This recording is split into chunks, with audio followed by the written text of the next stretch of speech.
ఇబ్బందులు ఉంటే ఆ ఇబ్బందులన్నీ ఆదుకున్నాడని చెప్పుకునేటంతా అక్కడ లేదు.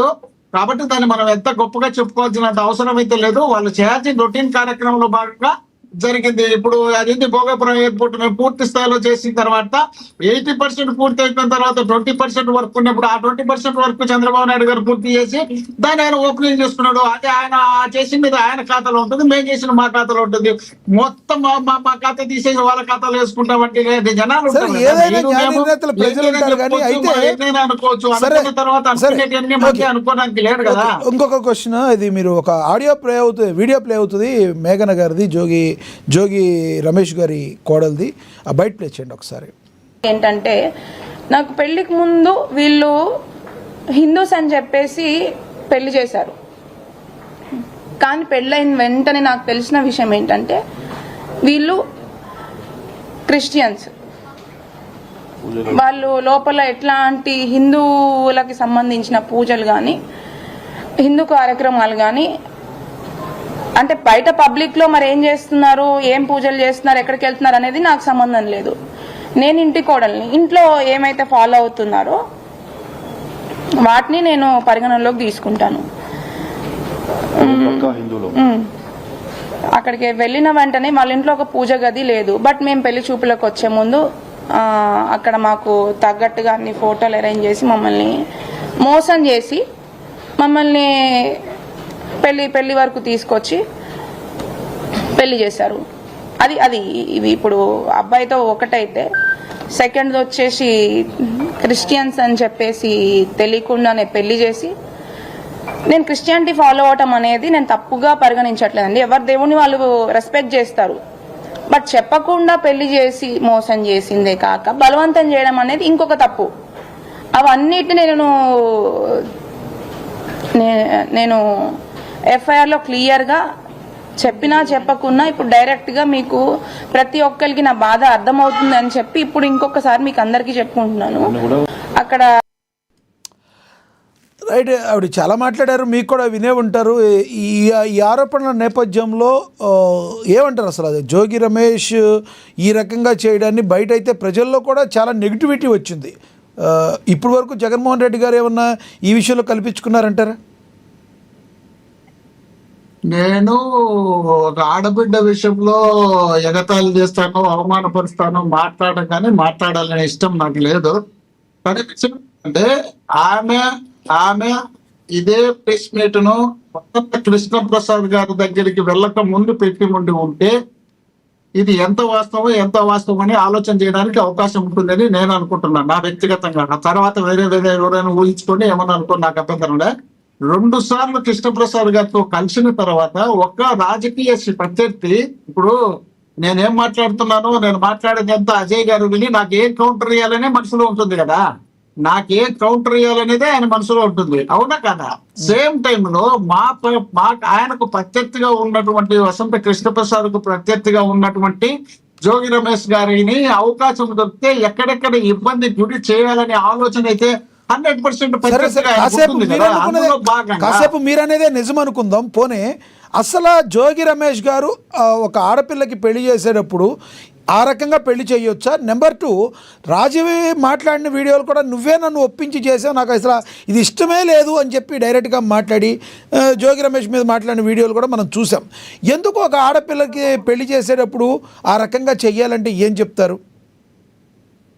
నేనేమంటానంటే జోగి రమేష్ గారికి ఒకే కొడుకు కాదు, ఒకటే సంసారంతో ఒకే కొడుకు అయితే ఏదో ఒకటి చెప్పి చేసేసి మోసం చేసే తర్వాత ఎవరికి తెలుదులే తర్వాత నడుస్తుందిలే అని అనుకోవడానికి ఒక అవకాశం ఉంటుంది. ఇంకో కొడుకు ఉన్నాడు ఆయనకి, 2 కొడుకులు ఉన్నారు. 2 కొడుకులు ఉన్నప్పుడు ఫస్ట్ కొడుకుది ఈ విధంగా ఉంది అని మెసేజ్ పోతే రెండో కొడుకు కూడా కొంచెం దాని మీద రిమార్క్ పడుతుంది కదా. అంత మోసం చేసి చేయాల్సినంత అవసరం ఎందుకు వచ్చింటుంది అనేది నా అభిప్రాయము.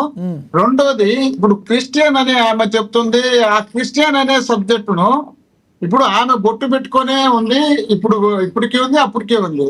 ఆమెను వచ్చేటప్పుడు వాళ్ళ ఇంటికి పోయి ఒకవేళ వీళ్ళు క్రిస్టియన్సా కాదని నాకు కూడా తెలియదు. ఒకవేళ క్రిస్టియనే అయితే వాళ్ళ ఇంటికి పోయి మేము క్రిస్టియన్స్ కాదు అని చెప్పుకోవాల్సినంత అవసరం ఏముంది? వీళ్ళ నుండి వీళ్ళకన్నా వాళ్ళ పెద్దవాళ్ళు అయితే మీరు ఆలోచించండి. నేను చెప్పేది కాదు, ఇప్పుడు నేను ఎవరింట్లోనే నా కొడుకు పెళ్లి చేయాలనుకుంటే నాకన్నా పెద్దోడైతే, నాకన్నా చాలా పెద్దోడైతే వాళ్ళకి మోసం చేసి అబద్ధం చేసి పెళ్లి చేసుకుంటే వాళ్ళేమన్నా నా కుటుంబానికి బలంగా సపోర్ట్ చేస్తారేమలే, పెళ్లి అయిన తర్వాత అడ్జస్ట్ అవుతారేమలే అని అనుకోవచ్చు. కానీ ఈయన ఆల్రెడీ మినిస్టర్ గా పనిచేసినటువంటి వ్యక్తి, ఈయన ఆమె చేసుకునేటప్పుడు వాళ్ళ బ్యాక్గ్రౌండ్ మనకేం తెలిసిందైతే కానప్పుడు వాళ్ళని చేసుకుంటున్నారంటే అంత అబద్ధం చెప్పి చేయాల్సినంత అవసరం ఏముంటుంది? ఒకటి. రెండవది, సరే ఎన్ని కుటుంబాల్లో ఎంతమంది కలిసి క్రిస్టియన్ ఉండేవాళ్ళు, హిందువులు ఉండేవాళ్ళు క్రిస్టియన్లు పెళ్లిళ్ళు చేసుకునే సందర్భాలు లేవా? చేసుకోకుండా ఉన్నారా? చాలా చోట్ల చాలా మంది చేసుకున్నారు. దాంట్లో ఏం పెద్దగా క్రిస్టియన్ ఏముంది?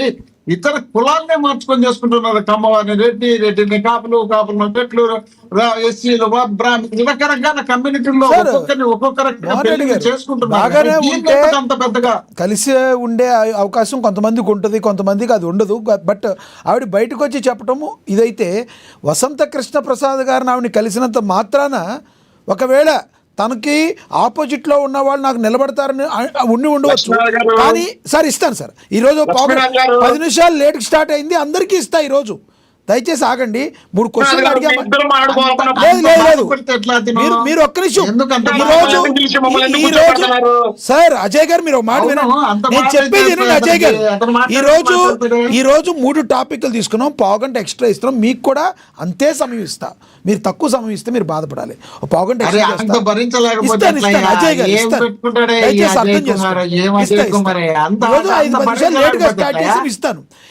ఇలా చేయడం తప్పు కదా? తింటే ఇస్తా లక్ష్మణ గారు, ఇక్కడ మేము వలగరగా తింటే భరించలేకుండా ఒళ్ళు జల్లుబడినట్టు గీక్కోవాలా? నేను కామన్ డిస్కషన్ జరిగేటప్పుడు అంత అజయ్ గారు ఇస్తా, తీసుకొని మాట్లాడుకున్నాను. అజయ్ గారు 1 మినిట్ ఇస్తా. అజయ్ గారు ఓవర్ చేయొద్దు అజయ్, మంచి పద్ధతి కాదు ఇది. ఎప్పుడు మాట్లాడినా కూడా తట్టుకోలేవు. ఎందుకంత రైట్ ఎప్పుడు మాట్లాడి గీరుకుంటావు? టాపిక్ మళ్ళీ వేరుగా వెళ్తుంది. ప్లీజ్ దయచేసి అబద్ధాలన్నీ చెబుతావు కదా, అబద్ధాలన్నీ మేము కూడా ఇంటాం కదా. మోహన్ రెడ్డి నిజాన్ని మాట్లాడితే ఎందుకు భరించలేవు? మోహన్ రెడ్డి గారు నిజాన్ని ఎందుకు భరించలేవు? నేను అడిగే క్వశ్చన్, వసంత కృష్ణ ప్రసాద్ గారిని కలిస్తే తప్పేముంది దానిలో అడుగుతున్నా. ఈయన చేసింది తప్పు కదా, దాని గురించి మాట్లాడండి. మీరు దాన్ని ఎందుకు జనరలైజ్ చేస్తున్నారు? మీరు అయ్యా, ఇక్కడ రాజకీయంగా ఎవరు గెలిచినా తప్పులే. ఇది రాజకీయం కాదు, ఫ్యామిలీ వ్యవహారం. వీళ్ళ ఇంటి కోడలు వీళ్ళ ప్రత్యర్థిగా పోటీ చేసి వీళ్ళ మీద గెలిచినటువంటి వ్యక్తి దగ్గర వీళ్ళు రాజకీయంగా వైరం ఉన్నటువంటి కుటుంబం దగ్గరికి వాళ్ళ ఆఫీస్ ఎప్పుడు వెళ్ళారు సార్? ఈ ప్రాబ్లమ్స్ అన్ని అయ్యి ఆవిడ నాకు ప్రాణహాని ఉందని తెలిసిన తర్వాత వెళ్ళారంట. ఆవిడే చెప్పారు కదా నిన్న. ఇప్పుడు ఒక్కటి మీరు గుర్తు పెట్టుకోండి, ఎందుకంటే మనం ఏదో ఒకటి పేరుగా మాట్లాడేయచ్చు. నేనేం మాట్లాడలేదు. ఒక్క నిమిషం. ఆయనకు సంబంధం లేని వ్యవహారంలో చిత్తూరు జిల్లాలో జరిగినటువంటి మద్యం కేసుల్లో తెలుగుదేశం పార్టీ ఇన్ఛార్జ్ గా ఉన్నటువంటి వ్యక్తి దొరికితే అతన్ని పక్కన పెట్టి ఇతన్ని తీసుకుపోయి లోపలేసినారు. అదే ఇంటి మీద దాడి చేసి పొగ బాంబులు వేసినారు, ఈ పెట్రోల్ బాంబులు. అంత జరిగినటువంటి ఆ కుటుంబము ఇప్పుడు ఆ పాపను చంపితే వాళ్ళు తట్టుకుంటారా? వాళ్ళ మీద ఎన్ని కేసులు పెడతారు? వాళ్ళు ఎక్కడ జైల్లో పెడతారు? వాళ్ళు నేను తప్పు ఉందా లేదా అనేది నేను డెప్త్ నాకు తెలియదు. ఎందుకంటే వాళ్ళ ఫ్యామిలీ వ్యవహారాల్లో తప్పు లేదని తప్పు అనేది ఎప్పుడో చేయాల్సినటువంటి ఎప్పుడో ప్రెస్ మీట్ పెట్టాల్సిన సందర్భం 2 సంవత్సరాలు కావస్తుంటే ఈ రోజుకి వాళ్ళు క్రిస్టియన్ అని, ఈ రోజుకి అతనికి ఏదో నాకు ముఖతం లేదన్నాడని రకరకాల కారణాలని ఈ రోజు జర్నలైజర్ గా చెప్పారు. మీరు పెళ్ళైన 4 రోజులు వాళ్ళు ఏదో చెప్తున్నారు, ఆషాఢ మాసం ఏదో అన్నారు. 4 రోజులు కలసకపోయినారు అనుకున్నాం. నెల తర్వాత వచ్చింటారు కదా. వచ్చిన తర్వాత 2 ఏళ్ళు అవుతుంది కదా. 2 ఏళ్ళు అయితే ఒక ఆడబిడ్డ భర్తతో కలిసి ఉండకపోతే ఆమె ఏమైనా ముసలామా, లేక రెండో పెళ్ళా, లేక ఏమైనా బట్టిస్ పెట్టామా? తొలి పెళ్ళే కదా, చిన్న వయసులోనే ఉంది కదా. ఆడపిల్ల కాబట్టి ఆలోచించి మాట్లాడాలి. ఈ రోజు ఎందుకు చెప్తున్నారు అనేది నా సమస్య. అంతే. రైట్, మీ అభిప్రాయం అర్థమైంది. ఎస్, మనం అజయ్ గారితో మాట్లాడదాం.